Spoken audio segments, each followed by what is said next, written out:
I once met a woman who loved hummus so much she referred to herself as a hummus sexual. So today we're sharing our recipe for hummus with the secret ingredient that makes it super delicious. The secret ingredient is miso. So miso is a fantastic ingredient, traditional Asian cuisine. It's great because it's not just a natural probiotic for the gut, being a fermented food, but it adds a delicious flavor, and in particular, it's fantastic in this hummus. So hummus is one of those super simple recipes to make. What you're going to start off with is 2 cups of chickpeas. I like to cook them, and what I do is I'll leave them overnight in the actual water.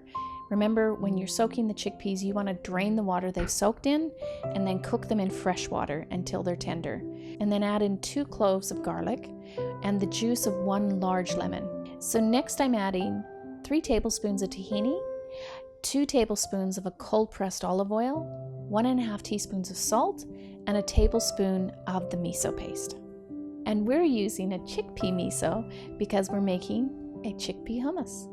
So then you just blend it until it's perfectly smooth. Here's a little tip: if you want it super smooth, you can add a tablespoon of boiling hot water, and that's where you get that white, really creamy kind of hummusy texture.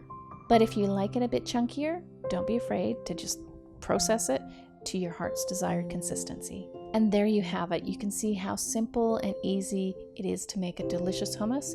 You can just finish it off with a drizzle of some cold-pressed olive oil or some cayenne pepper, or even for a little bit of fun, some hot smoked paprika. So this will last in your fridge for easily a week or 2. The hard thing is actually making it last 2 weeks. So for more delicious recipes like this that won't spike your blood sugar, are super easy to prepare and absolutely delicious, click the link below to find out more about our 21-day sugar-free challenge.